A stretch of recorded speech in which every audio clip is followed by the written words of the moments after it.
นั่งทางกลางเด้อนั่งทางกลางเด้อลองเบิ่งลองสาธิตให้เราเบิ่งหน่อยด้วยมาไม่ได้เบิ่งเอาไปบ่อนมันง่ายๆก็นี่เต็มๆแล้วก็แบบลากเอาเพราะว่าเราไปเอามานี่ก็ได้โอเคเอาค่อยๆค่อยๆนี่ทุกคนจับไปแล้วก่อนจับไปแล้วอย่ามันสิปิดจับใส่สิ่งดีๆก่อนนะอันนั้นเลยเรานั่ง โอ้ ได้ ย อยู่แซ่นี่นั่งบ่ได้อยู่แซ่อันนี้ก็นั่งบ่ได้นั่งได้ก็ต้องใช้เสื้อดีๆเสื้อดีบ่ลากได้บ่ให้ลองลากมันเสื้อเยอะสิได้มันบ่แม่นพื้นนั่นปูนนะแม่นกำลังลงมาลงเครื่องลงของแล้วค่อยๆเด้อฟังตกเด้อค่อยๆลงซอยแล้วนี่เอาเกือบบอกเด็ดตะลูดลง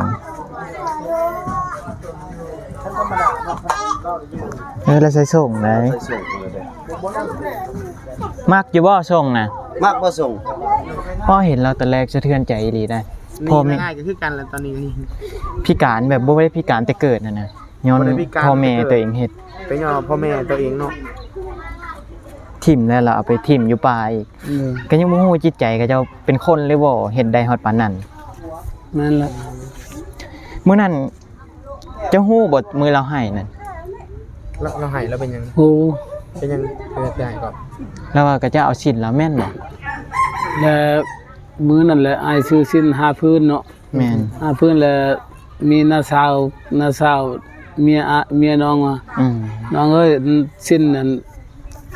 คอนนั้นคอนนุ่งได้2พื้นให้เจ้า3พื้นแล้วมันขาดแล้วสิซื้อให้อีกนะตอนว่าน้องมีสิ้น5พื้นก็จะซื้อให้แต่ขอ2พื้น3พื้นแล้วให้น้องแม่นแบ่งปันกันนั่นแหละแม่นบ่แล้วมื้อนั้นสิ้นมันขาดแล้วซื้อแทน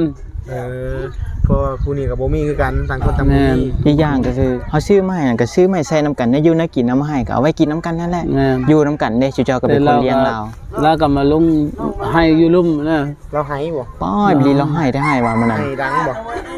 สุดเลยให้บ่กันดนอยากผูกคอตายบ่อยากอยู่แม่ไม่อยากอยู่แล้วสบายดีพี่น้องยินดีต้อนรับเข้าสู่2 กะปิ Channel มื้อนี้เฮาเดินทางมาหาผู้เป็นเปียพี่น้องโตพ่อแม่โยนลงเฮือนนั่นแหละบ่ได้มาหาเราก็โดนเติบแล้วมื้อนี้บ่ใจได้สั่งเครื่องหากะมาเมื่อวานนี้พี่น้องก็พอดีมันค่ำก็เลยเฮามาบ่ได้เครื่องหากะมาแล้วเฮาก็ถือมาให้เราเลยก็พอดีโดนเติบไปได้เฮาบ่ได้มาเพราะว่าที่เฮาบ่ได้มาดูก็คือค่าน้ำมันพี่น้องมันไกลแห้งเด้เฮาสิมาตลอดก็มันก็บ่ได้กันบ่มีติดไม้ติดมือมาให้เราคลิปนี้ก็เสียงก็จะไข้แน่พี่น้องเฮาหาก็สร้างไม้มาได้2 อาทิตย์กับ3 อาทิตย์แล้วก็มีแม่วัฒนาเพิ่นช่วยจากอังกฤษพี่น้อง 3,000 บาทต้องขอบคุณขอบใจแม่เพิ่นหลายๆต่อจากนี้ก็คลิปก็น่าจะเสียงดีแล้วเพราะว่าก่อนหน้านี้นะตลอดเลยไม่เฮามีปัญหากับทุกคลิปพี่น้องเอ้ยเด็กน้อยก็หลายอยู่บ้านนั่นนี่ถ่ายก็ได้เลี้ยงเด็กน้อยไปเพราะว่าคลิปเฮาปิดคอมเมนต์ 2-3 คลิปพุ่นนะโอเคพี่น้องเดี๋ยวไปถามเบิ่งราวนํกันแล้วก็เอาเครื่องมาให้เรานี่แหละบิลลี่มากับบ่บิลลี่กับบ่ใจมื้อนี้เอ้าสบายดีเด้ออยู่บ่เราเอาบันส่วนให้สบายดีไอ้ชื่อนี่มาให้พอได้นั่งครับเรากำลังอาบน้ำพี่น้องเขาไปมาหาเราโดนอาบน้ำไอ้ชื่อแผ่นกระดานมาให้สั่งมาจากฝั่งไทยให้เราทดลองใช้เลยอาบน้ำแล้วกันจะได้ใช้ลองเบิ่งเนาะว่ามันสิง่ายบ่นะมันก็ยากๆนิดนึงแต่ก็ใครแต่ก็ยังแปลนกลัวเพราะว่าเราคานตลอดทางมองนี้นะพี่น้องอีกอย่างหนึ่งก็คือตอนนั้นพี่น้องนั่งรถเข็นบ่ได้ก็คือขาเราพับตลอดก็เลยนั่งบ่ได้มีแล้วได้พี่น้องมีคนจะเอามาให้เพิ่นลองนั่งแต่ก็บ่ได้ก็เลยว่าจำเป็นแหละในเหตุแบบนี้เอาอันนี้ก็คือทางผู้ใหญ่ใจดีทางแม่ๆเพิ่นให้อันนั้นสั่งเครื่องตัวนี้มาให้เราก็ไปเบิ่งก็คือสิสบายกว่าเก่าได้เพราะว่าเราคานไปสิ้นเราซื้อมาให้แล้วนะพี่น้องสิ้นใหม่ๆนะมันก็น่าจะใส่ประมาณอาทิตย์นึงก็ขาดไปแล้วเพราะว่ามันได้เสียดสีกับพื้นตลอดเสียดสีกับขี้ดินตลอดถูไปถูมาพี่น้องเลยยากแบบนี้นะไปใส่มาใส่กะ ตอนเฮามาครั้งล่าสุดก็คือเฮาเอาสินมาให้ลาวแล้วก็จะเอาสินแล้วเฮาก็บ่ฮู้ดอกว่าเป็นอะไรแท้เราให้พี่น้องจำได้บ่คลิปก่อนหน้านี้เราให้ว่าคืออยากฆ่าตัวตายอยากผูกคอตายบอกให้ย่ามาเอาพี่ก็ผู้สร้างคิดว่าเฮาก็บอกไปแต่บ่ต้องคิดชั้นดอกสินที่ซื้อมามื้อนี้บ่ไปลีก็เอาสินใหม่เราได้พี่น้องกับพาเรามาเลาะบ้านนี่เป็นเทอแรกอันนี้เป็นบ้านเดียวกับแม่น้องใดก็พี่ก็บ่ฮู้ดอกได้ยินเพิ่นเว้าให้ฟัง คนมันดึง ลองให้เรานั่งรอเบิ่ง ใส่ได้อยู่ดิใส่หมูไปใส่ละหมูเจ้าน่ะไปใส่หมูเจ้า นั่งทางกลางเด้อ นั่งทางกลางเด้อลองเบิ่งลองสาธิตให้เราเบิ่งหน่อยด้วยมาไม่ได้เบิ่ง เอาไปบ่อนมันง่ายๆก็นี่ เต็มๆแล้วก็ เบิ่ง ลากเอาเพราะว่าเราไป เอามานี่ก็ได้ โอเคเอาค่อยๆค่อย เฮ้ยทุกคนจับไปแล้วก่อนจับไปแล้วอย่ามันสิปิด จับ ใส่สิ่งดีๆก็น่าจะอันนั้นเลยเรา ๆ นั่ง โอ้ ได้ ย อยู่แซ่นี่นั่งบ่ได้อยู่แซ่ อันนี้ก็นั่งบ่ได้นั่งได้ก็ต้องใช้เสือดีๆ เอ้ย เสือดีบ่ ลากได้บ่ให้ลองลากคน เสือเยอะก็สิได้ไม่จกอะไร มันบ่แม่นพื้นนั่นปูนนะ แม่น มันบ่ไปเลย บ่นี่เฮานั่งนั่ง นั่งทางกลางเอา ให้เรานั่งนี่แหละลากเอาลากดึงเอาเนี่ยมันจะง่ายกว่ามันนี่ไม่ค่อย ช่วยไป ดึง ได้ มันตึงๆล่ะสินดึง อาบน้ำแล้วเราก็คานไปแบบนี้ ซอยเพิ่นจังได๋ตึงได้ให้เรานุ่งเครื่องกับเจือแล้วลองสอนเราวิธีการใส่เบิ่งก่อน ให้เราลึงนิดนึงก็น่าจะใครอยู่แล้ว อันนี้เราใส่ เนี่ย ขั้นใดนี่แหละพี่น้องเราตกนะตก2-3เทื่อตกขั้นใดแต่ลุต้นอะไรบัดปวดท้ายปวดหยังก็ลงมา ลงมาแบบนี้เนาะไม่กลางคืนเราอยากเข้าห้องน้ำปวดท้ายปวดยังเขาเนี่ยน้ำลงมาแบบนี้หรือเปล่า แม่น เชื่อสิฮอดนะ ตามนี้นั่นนี่ห้อยเท่านี้ไม่แต่ห้อยเราไปเนาะก็ยอเนาะ สิ้นใหม่ๆนี่ก็เราใช้ไปเดียวก็ขาดเบิดแล้วเราคานไปแบบนี้ มันได้ถูได้ใส่ถุงต้อง แม่นโอ้ย เราเบิ่งห้อยเราไปเพื่อเราจะกินถูไปถูมาเท่านี้ไม่จะเป็นห้องเราไปเพิ่นเนาะก่อนอื่นเนาะที่ได้ยิน ยากก็เลย ส่งเสือสำคัญเลยเฮ้ยใจส่งเสือเนี่ยเป็นส่งเสือค่ะข้างเงาก ำลังลงมาลงเครื่องลงของแล้วค่อยๆเด้อ ฟังตกเด้อ ค่อยๆลง ซอยแล้วนี่เอาเกือบออกเอาเกือบออก เด็ดตะลูดลง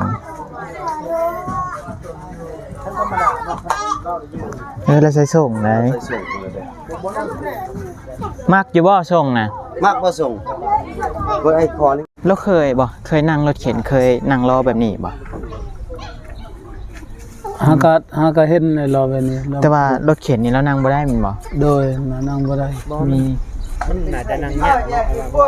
นี่นะ เข็นนี่มันต้องมีคนหนุ่มเนาะ ได้ไปรีขาแล้วพับแบบนี้แล้วนั่งบ่ ขึ้น ได้ บ่ได้เลย ขาแล้วพับแบบนี้ตลอดนะ เรา นั่ง ขึ้น บ่ได้ บ่ได้ ตอนฝนตกนี่เจ้าเฮ็ดได้แต่ฝนตก แล้วมันยากเนาะ โดย เราไปถ่ายตอนย่ำฝนย่ำนี่แห้งคือบ่ใจว่า ตอนฝ ยาน ก ตก เนาะ ก็ไป แม่นยากคืออ้ายเห็นนี่แหละเอานั่นแหละเราก็คานมานี่ก็สั่นบ่ได้อาบ ต่างหากแบบให้เราเฮ็ดพิเศษเฉพาะเราพิเศษต่างหากบ่ให้คือผู้อื่นเนี่ยเฮ็ดของน้ำพิเศษต่างหากกันมันว่าเป็นไปได้เนาะ โดย กันมันว่านะโอ้แต่ว่าเราเขาห้องน้ำนี่คือว่าธรรมชาติแล้วเนาะเขาป่าแล้วมันบอก โดยเขาอยู่หันแล้วอยู่กก ก็จะเฮ็ดบอลให้เราถ่ายนี่อยู่โกกบ่ขามนี่ กกมะขามนี่บนชังซี่ น้องนะ แม่น แม่น นี่แหละบอลเราคานไปขาวๆนี่แม่นเบิ่นแหละ นี่ครับมาเห็นอะไรบ่เคยเห็นก็สิได้เห็นวันนี้แล้วเนาะ พอเห็นเราแต่แรกสะเทือนใจอีหลีได้พอ นี่ แม่ ง่ายก็คือกันแล้วตอนนี้ พิการแบบบ่ได้พิการแต่เกิดนั่นน่ะย้อน บ่ได้พิการ พ่อแม่ แต่เกิด ตัวเองเฮ็ด เป็นยอพ่อแม่ตัวเองเนาะ ทิ่มแล้วเราเอาไปทิ่มอยู่ป่าอีก โดย ก็ยังบ่ฮู้จิตใจก็เจ้าเป็นคนเลยบ่เฮ็ดได้ฮอดปานนั้น คนเฮาเอาเพิ่นเนาะเอาเพิ่นมาถิ่มลูกแล้วบ่ลักษณะบางคนที่เขาเลี้ยงลูกบ่ได้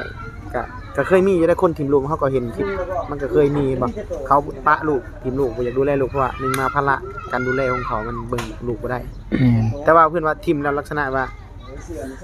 ผู้นี้เนี่ยอาจจะยังมีดวงที่ว่าสิได้อยู่ต่อนะ มาเจอใครจะมาเจอกับป้าของเจ้าเนาะ โดย เพิ่นเลี้ยงเอาคันว่าบ่มีเพิ่นเลี้ยงจักสิเฮ็ดแนวใดยันบ่ได้อยู่ฮอดทุกมื้อนี้ซ้ำ โดยนั่นแหละ มื้อนั้นเจ้าฮู้บ่มื้อเราให้นั่น เราให้แล้วเป็นยัง โอ้ เป็นยังเป็นได้ก่อน แล้วว่าก็จะเอาชิ้นแล้วแม่นบ่ แล้วมื้อนั่นแหละอ้ายซื้อสิ้น5พื้นเนาะ แม่น 5พื้นแล้วมีน้าสาวเมียน้องว่า น้องเอ้ยสิ้นนั่นคอนนั้นคอนนุ่งได้2พื้นให้เจ้า3พื้นแล้วมันขาดแล้วสิซื้อให้อีกนะตอนว่าน้องมีสิ้น5พื้นก็จะซื้อให้แล้วขอ2พื้น3พื้นแล้วให้น้องแม่น แบ่งปันกันนั่นแหละ แม่นบ่แล้วมื้อนั้นสิ้นมันขาดแล้วซื้อแทน เพราะว่าผู้นี้กับบ่มีคือกันต่างคนต่าง แม่ บ่ น มี อีกอย่างก็คือเฮาซื้อมาให้นั่นก็ซื้อมาให้ใส่น้ำกันได้อยู่นะกินน้ำให้ก็เอาไว้กินน้ำกันนั่นแหละ แม่น อยู่น้ำกันเด้ชูเจ้าก็เป็นคนเลี้ยงเรา แล้วก็มาลงให้อยู่ลุ่มนะ เราให้บ่ ป้อยบลีเราให้ได้ให้ว่ามันน่ะ ให้ดังบ่ สุดเลยให้บ่กันดนอยากผูกคอตายบ่อยากอยู่ แม่น ไม่อยากอยู่แล้ว นึงมาน้องแบบว่าเอาง่ายใช่ว่าเราบ่สมบูรณ์นะ แม่น คือเว้าภาษาบ้านเฮาว่าบ่สมบูรณ์แบบนะ แม่น คือเฮาสิถืออะไรแบบบ่ได้ คนเป็นแบบนี้แหละแบบใจบ่เต็มนะเนาะใจบ่เต็มร้อยคือมัน ปัจจัยใช่ให้เราขี่ล้อ เฮาก็ต้องฮู้ใจเราตลอดค่อยก็รู้ต้นเราก็ว่าบ่แม่นยังนอกซื้อใหม่ๆก็จังได้เช่ามื้อนี้พาบ่ไปลีเข้ามาฝนก็สิตกกันแล้วพี่น้องเข้ามาบ้านนี้มื้อใดก็ฝนสิตกมื้อนั้นเห็นแล้วน่ะเป็นตารู้โตนลาวว่าวันพิการบ่ได้พิการตั้งแต่เกิดพิการย้อนพ่อแม่ตัวเองก็เฮาก็ตั้งใจได้ซื้อรถเข็นใหม่ลาวบ่ฮู้ว่าแล้วสิอยู่นั่งได้บ่ต้องชินหน่อยหนึงชินกับรถเข็นหน่อยหนึงนั่นแหละพี่น้องพี่กำลังสิย่างไปเอาปลามาให้เราซื้อปลานิลมาให้เราไว้กินเครื่องของที่ว่าเฮาเอามาให้นี่ก็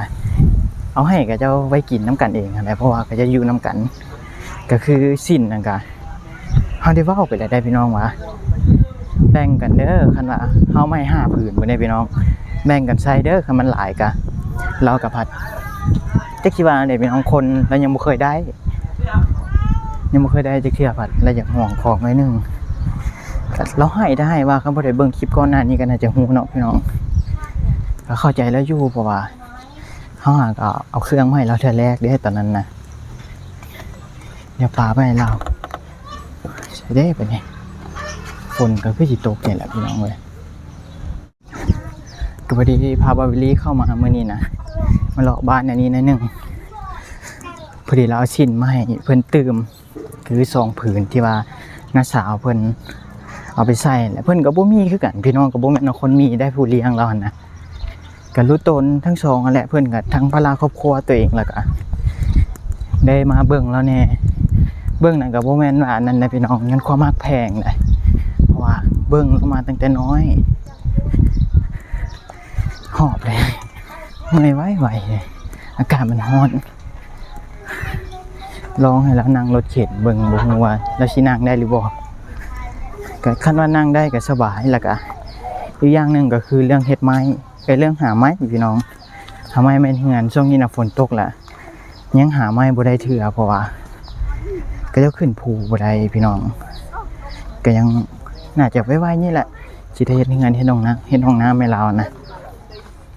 ตอนนี้เราก็ซื้อเครื่องจำเป็นที่ว่าเราได้ใช้มาให้เราก่อนเอาปลานิลไปให้เรา แต่ว่าบ่ได้ก็บ่ต้องนั่งแหละบ่ได้จึงฝึกให้มันชินหน่อยหนึงเจ้าก็กินบ่ป่านี่กินบ่ป่าเอาป่าเอาไว้กินเด้อเอาไว้นี่ก็ได้ ให้ซื้อปลามาให้ ปัจจัยเพิ่นซื้อปลามาให้ ให้ซื้อปลามาให้เอาไว้กิน เอาค่อยๆค่อย เราเป็นยังไงเราเป็นยัง ๆเอาขอบใจเบิ่งเอาไว้กินมื้อแรง ขอบคุณเด้อขอบใจหลายเด้อบัดนี้เฮ็ดกินน้ำกัน เนี่ยอยู่ในกินแล้วก็กินอยู่บ่ปลากระป๋องเนี่ยเราก็กินปกติป่ะ เรากินอยู่ คือปลานิลนี่เราก็กินได้มันบ่ กินได้ บ่ได้มีอหยังคลำบ่ บ่ ใครแน่กันว่าคลำกันบ่แล้วจะคือ เด้อ แล้วบ่ได้เจ็บอันอื่นแต่มีแต่เจ็บขานี่ติ แม่น ขนาดปัวรักษามันก็บ่ทันแล้วก็มีหลายคนนะพี่น้องว่าเรื่องไปปัวไปหยังนี่บ่แม่นว่าก็จะบ่ปัวเลยพี่น้องก็จะปัวมาหลายปีแล้วแม่นบ่ปัวมาบ่เซาแหละจนเงินเบิดพุ่นแล้วเนาะ โดย เงินเบิดก็มันบ่เซาจักเทื่อก็จำเป็นได้อันนั้นนั่นแหละปะตามเกิดเลย เขาเห็นแล้วค่อยรู้ตนจักสิเว้าเนี่ยได้มื้อนี้จะบ่ได้ไปไสบ่ เด้อ เงินบ่าวน้องเอามาให้เราเอาไว้บ่เอาไว้ไปเฮ็ดหยัง เงิน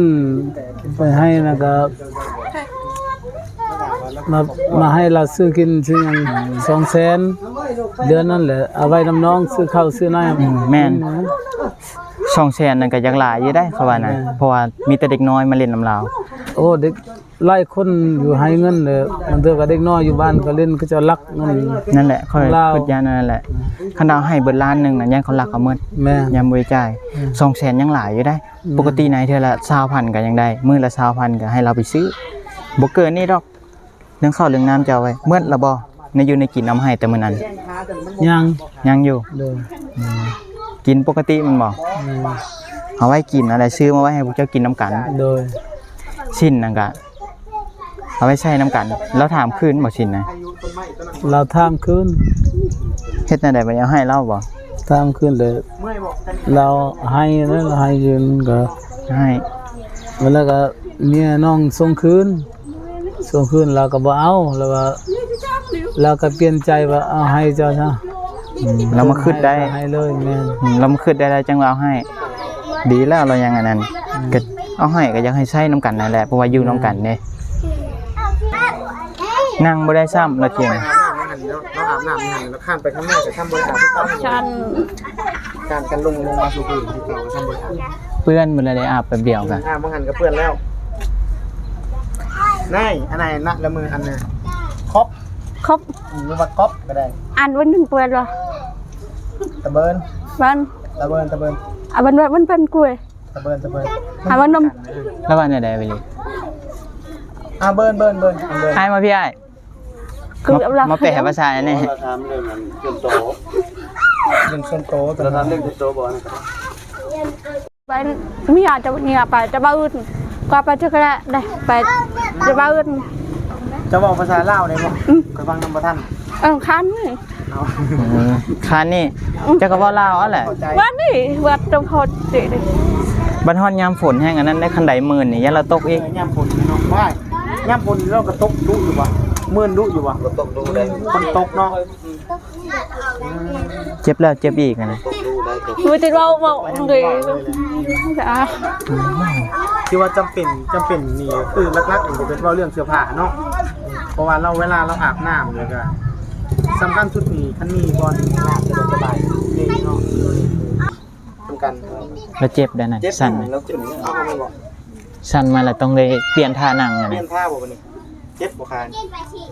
แล้วสั่นมา เอาเราเช็ดอะไรบ่นี่เปลี่ยนบ่เราต้องได้เปลี่ยน ต้องได้ยับบ่อนนะเลย งั้นก็นั่งอยู่บ่เราสิตกนี่จำให้ได้เลยครับก็พี่จำ เจ้าชิลงมันบอก เราลง น้องชิลงบอก ลงรถ ลงแล้วบ่เป็นหยังบ่ปิ้นดอกจำไปแล้ว ลงรถ พอละ ไปเลยไปเลย ลงปิ้น เลยจะจับนะ ให้เราขึ้นนั่งขึ้นก็ได้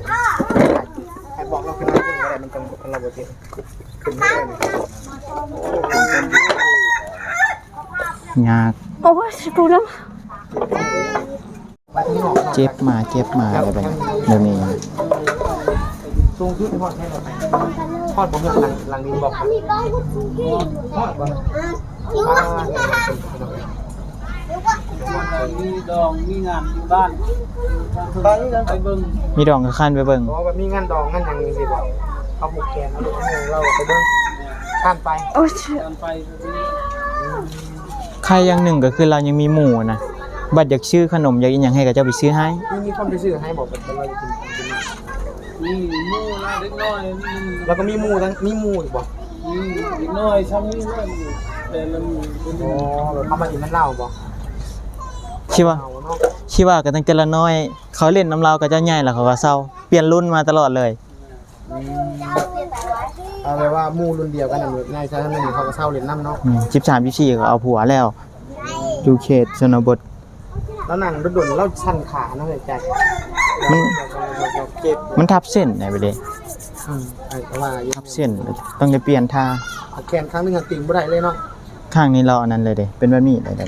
เป็นแบบ ใช้งานบ่ได้เลยแม่น ใช้มือข้างเดียว ขาเราปีนไปปีนมาได้เนาะ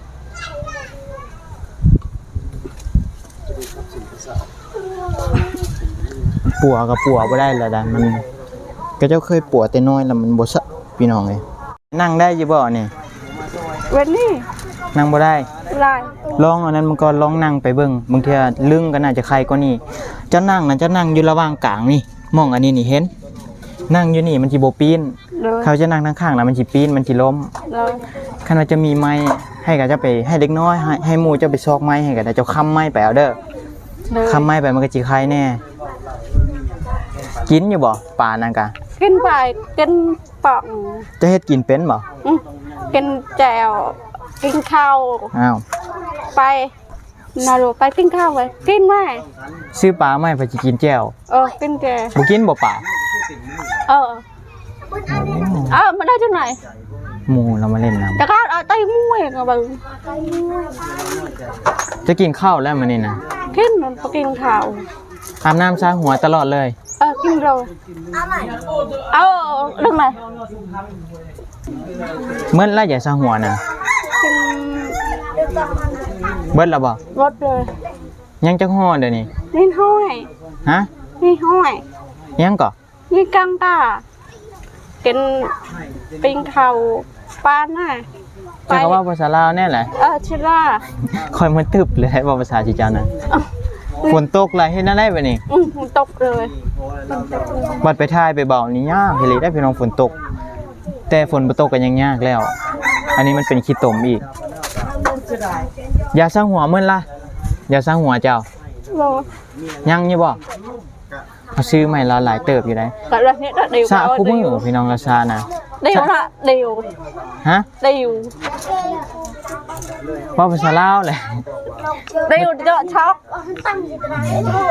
เอ้าเด้อ จะเดียวเลยคือ ขอบคุณขอบใจผู้ใหญ่ใจดีเพิ่นแน่ สวัสดี ขอบใจผู้ใหญ่ใจดี ใจ อยู่ดีมีแฮงมาเบิ่งเด้อ เลยมาหา สุขภาพแข็งแรงเดี๋ยวมื้อหน้าสิเข้ามาจอบหาเราใหม่ตอนนี้ฝนกำลังสิลงนะพี่น้องเอาสิรอดหรือบ่มื้อนี้เอ้าสบายดี สวัสดี ขออนุญาตเด้อไปถามอ้ายเพิ่นต่อฝนตกนี่ก็คือพี่น้องย่านอย่างหนึงก็คือย่านเราตกเฮือนเพราะว่าคันใดก็สิมื่นเด้ตอนเราตกตอนนั้นก็ยามฝนนี่แหละอ้ายเพิ่นว่านะแล้วก็ยากปัดไปถ่ายนักถ่ายเบานั่นแหละเราได้คานไปได้ล่อนี่กับบ่ฮู้ว่าเพิ่นสิขี่ได้หรือบ่พี่น้องเอ้ยให้เรานั่งเบิ่งให้มันชินนั่นแหละเฮาก็บ่ได้มีหยังมาให้เราหลายดอกพี่น้องมื้อนี้ก็เอาล่อนี้มาให้เราแล้วก็ซื้อปลามาให้เราไว้กินแน่พี่น้องแล้วก็มาไปเลี้ยเอาชิ้นมาตื้มให้เรา2ผืนให้เราไว้นุ่งนั่นแหละพี่น้องต้องขอบคุณขอบใจทางผู้ใหญ่ใจดีเนาะแล้วก็ท่านผู้ชมทุกท่านมาเวหาเราเฮาบ่ได้มาหาเรากับมองทิศหนึงนี่แหละท่าเครื่องคณะเฮาสิมาตลอดมันก็มาบ่ได้พี่น้องไก่แห้งบ่ไหวค่าน้ำมันนั่นแหละพี่น้องเฮาใช้เดือนละ300,000 400,000นะเกือบบ่ฮอดเฮือนเพราะว่าอีกแค่ประมาณ3กิโลก็ฮอดเวียดนามเลยเด้เรื่องโตเราให้ตัวล่าสุดที่ก็ปีถ่ายก็ปีงงเลยพี่น้องตะแรงน่ะเราขึ้นไปถึงเฮือนอาบน้ำแล้วขึ้นไปลงมาบัดให้ก็ปีกับมีผู้หนึ่งมื้อนั้นน่ะผู้แปลให้เพราะว่าอายเพิ่นบ่อยู่งงเอ้าเราให้ได้ให้ว่าเด้อพี่น้องมื้อนั้นข้าพเจ้ายังบ่ได้เบิ่งคลิปก็กลับไปเบิ่งคลิปล่าสุดของเราได้พี่น้องก็พี่งงว่าเป็นหยังแล้วว่ามีคนเอาชิ้นลาวแล้วขึ้นไปน่าจะบ่เห็นชิ้นแล้วเราคิดโพสแล้วเราให้ก็คือน้าสาวเราเอาก็บ่แม่นหยังเนาะพี่น้องเฮาก็ให้ก็จะใส่นํกันนั่นแหละเพราะว่าซื้อไม้หลายผืนเด้ให้ว่าจะผูกคอตายบ่อยากอยู่แล้วอยากให้ย่ามาเอาอยากให้ผู้เลี้ยงเราตั้งแต่น้อยแล้วมาเอาเฮาก็บ่สร้างที่ว่าได้แต่บอกเราโอ้ยอย่าคิดสั้นดอกเรื่องซ้ำนี้ซื่อๆเฮาก็มาให้ตลอดอยู่บ่แม่นว่าเอามาให้แต่เทื่อเดียวแล้วก็เรื่องเฮ็ดงานอีสานนี่ก็ต้องท่าเบิ่งไม้พี่น้องกันก็จะไปขึ้นภูได้ตัดไม้ได้ก็น่าจะได้เฮ็ดให้เราไวๆนี่แหละพี่น้องเดี๋ยวถ้าติดตามเบิ่งคลิปต่อไป EP ต่อไปแล้วก็ปีก็สิเดินทางกลับแล้วพี่น้องฝนก็ยิ้มๆมาแล้วตอนนี้นะเฮาสิออกยากเพราะว่ารถเฮาจอดไกลคันเอาเข้ามาได้นี่ก็ใครแน่เอาเครื่องเอาของให้เราก็แบกมาแต่พุ่นพี่น้องแคมทางพุ่นโอเคพี่น้องขอให้ทุกท่านอยู่ดีมีแรงสุขภาพแข็งแรงผิดพลาดประการใดก็พี่ก็ต้องขอโทษขออภัยไว้ณที่นี้ถึกใจก็ฝากไลค์ฝากแชร์ฝากติดตามให้ก็ปีเด้อพี่น้องคลิปนี้ก็ยังไม่ได้เทสเสียงไมค์ได้บ่ฮู้ว่าไมค์เข้าหรือบ่สลายมันมักบ่เข้าไมค์ดีใจ2โอเคพี่น้องเดี๋ยวท่านติดตามคลิปต่อๆไปสำหรับคลิปนี้ปีสิขอตัวไปก่อนพี่น้องบ๊ายบาย